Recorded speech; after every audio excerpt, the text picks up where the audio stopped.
नमस्कार. वैदिक विश्व या यूट्यूब चॅनलवर आपल्या सर्वांचे स्वागत. साधना, साधक आणि दिव्यानुभूती भाग 41. सुदर्शन चक्र. भगवान श्रीकृष्णाचे आयुध सुदर्शन चक्र मानले आहे. वास्तविक भगवान श्रीरामचंद्र व भगवान श्रीकृष्ण भगवान श्री विष्णूचेच अवतार मानले जातात. परंतु भगवान श्री विष्णूंचे आवडते आयुध सुदर्शन श्रीरामांनी नाकारून धनुष्यबाणच आपल्या खांद्यावर ठेवले. श्रीकृष्णाने मात्र विष्णूंचा सुदर्शनाचा वारसा चालू ठेवला.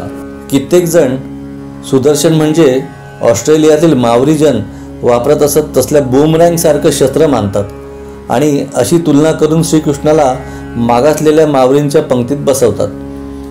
सुदर्शन चक्राचे रहस्य कळल्यास आपल्याला हठयोगातील शवासन साधनेने जड शरीराबाहेर पडण्याचा व अंतराळात जीवात्म्यासह फिरल्यावर परत आपल्या नियत जड शरीरात परत शिरण्याचा दिव्य अभ्यास माहीत असायला हवा.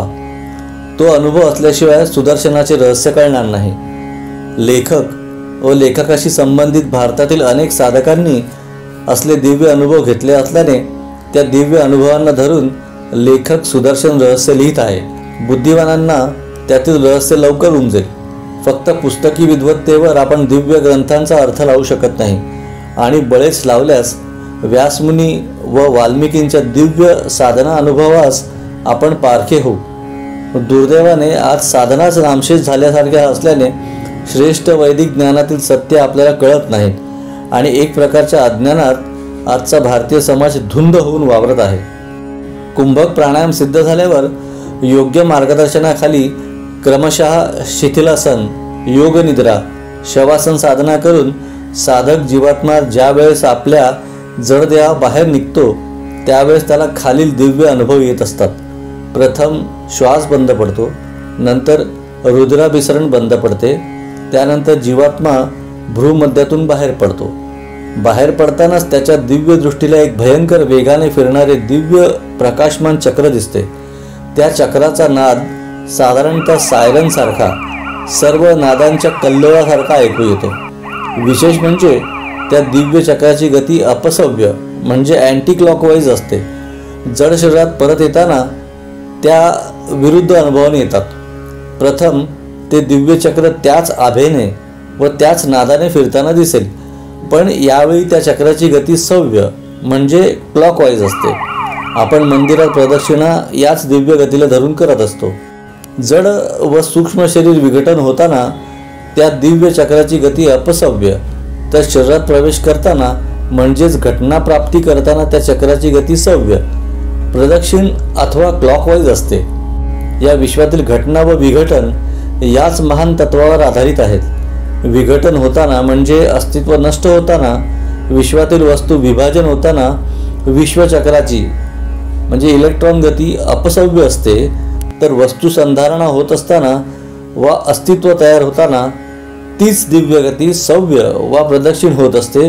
हा अनुभव आहे, या कल्पना नव्हेत. यावरून आणखी एक सत्य संस्कार आपल्या लक्षात येतो आणि तो हा की घटनाप्राप्तीच आपल्याला आवडत असल्याने घटनाप्राप्ती होत असताना त्या दिव्य चक्राची जी सव्य गती असते तीच आपल्याला प्रिय असते. दर्शनाकरिता सु म्हणजे चांगली असते. आता ज्या दिव्य चक्रगतीने जीवाला आनंद होतो ती दिव्य चक्रगती जीवांना सुदर्शन राहील. सृष्टीमध्ये जीवाच्या अस्तित्वाला धारण करणारी दिव्य गती म्हणजे व्यासांच्या मते सुदर्शन चक्र होय, तर जीवांची घटना नष्ट करणारी अपसव्य चक्रगती म्हणजे सर्व अस्तित्व नष्ट करणारे ब्रह्मास्त्र होय. आपल्या भक्तांचे रक्षण करण्याकरिता भगवान श्री विष्णूने व श्रीकृष्णाने याच दिव्य सुदर्शन चक्राचा उपयोग केला. भगवान श्री विष्णूला पालन करता मानले आहे ते याच दिव्य गतीमुळे. आता हे साधकांच्या लक्षात आलेच असेल की सुदर्शन चक्र हे अस्तित्व विश्वातील दिव्य पालनकर्त्या अवस्था व चक्रगती आहे. भगवान वेदव्यासांनी त्या दिव्य अवस्था शक्तींचे वर्णन आपल्या दिव्य कथारूपात केले आहे. एवढे त्यातील रहस्य जाणून आपण सुद्धा त्याच अवस्थेत जाण्याचा प्रयत्न करूया. शिवो भूत्वा शिवम यजेत. शिव होण्याकरिताच शिवाची उपासना करायची असते.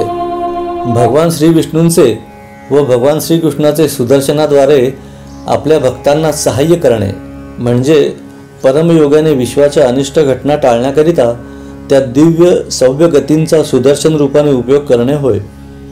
भगवान पतंजली योगसूत्रात स्पष्टच सांगतात, हेयम दुःखम अनागतम. श्लोक 16 साधनापाद.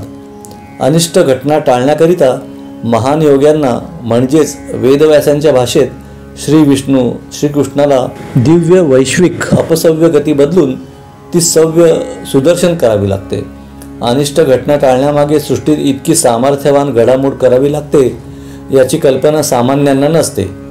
योगी व भक्त शिरोमणींच्या इच्छेत असले दिव्य सामर्थ्य असते, कारण ते स्वतः त्या दिव्य ब्रह्मावस्थेत पोचलेले असतात.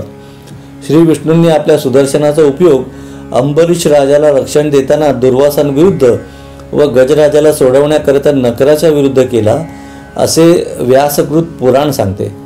श्रीकृष्णाने आपल्या सुदर्शन चक्राचा उपयोग शिशुपाल वधाच्या वेळी, जयद्रथ वधाच्या वेळी व उत्तरा गर्भात असलेल्या परीक्षिताच्या रक्षणाकरिता केला असे व्यास पुराणात सांगते. सुदर्शन चक्राची दिव्य कल्पना भगवान व्यासांनाच सुचली. अंबरीश म्हणजे साधकातील विश्वमय असणाऱ्या व्यापक वृत्ती, तर दुर्वास साधकातीलच असह्य किंवा वाईट अशा वृत्ती. असह्य वृत्ती सुसह्य व व्यापक करण्याकरिता सुदर्शनाचा म्हणजे इष्टधारणा गतीचा उपयोग केलाच पाहिजे. नक्र म्हणजे आपतत्वाद्वारे प्राप्त झालेल्या गतकर्माच्या आपल्या अनिष्ट वृत्ती होत. असल्या वृत्ती जन्मतः असल्यामुळे त्या साधकाला नकराप्रमाणे मजबूत धरतात. त्यातून साधक सुटत नाहीत. त्या अनिष्ट आपतत्वातील वृत्ती इहजन्मातील गज म्हणजे अतिबलवान अशा चांगल्या वृत्तींना आपल्या जबड्यात पकडून ठेवतात. गजवृत्तीसुद्धा या पूर्ववृत्तीच्या मगरमिठीतून सुटत नसतात. म्हणून असल्या नक्रवृत्तींचा नाश करण्यास घटनाचक्राची अपसव्य गती बदलून सव्य म्हणजे सुदर्शन करावे लागते. नकराचा सुदर्शनाने वध केलेला त्या कथेत असे दिव्य व्यास रहस्य आहे. या सर्व कथा भगवान वेदव्यासांनीच पुराणात लिहिलेल्या आहेत. यावरून वेदव्यास किती विशाल बुद्धीचे असले पाहिजेत याची कल्पना येऊ शकेल.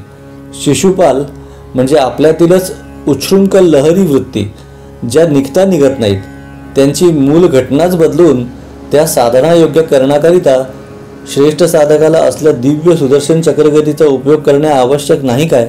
स्वभावो दूरत्रिक्रमः असे जे म्हटले आहे ते किती यथार्थ आहे हे कळून येईल. मूळ स्वभाव जाईना अशी प्रत्येकाची अवस्था असते. सवयींना बदलून आपण आपला स्वभाव साधने योग्य करू शकतो. भारतातील प्राचीन योग साधनेच्या प्रसारासाठी या चॅनलची निर्मिती करण्यात आलेली आहे. माहिती आवडल्यास चॅनल सबस्क्राईब करा, इतरांना शेअर करा. पुन्हा भेटूया पुढील भागात. धन्यवाद.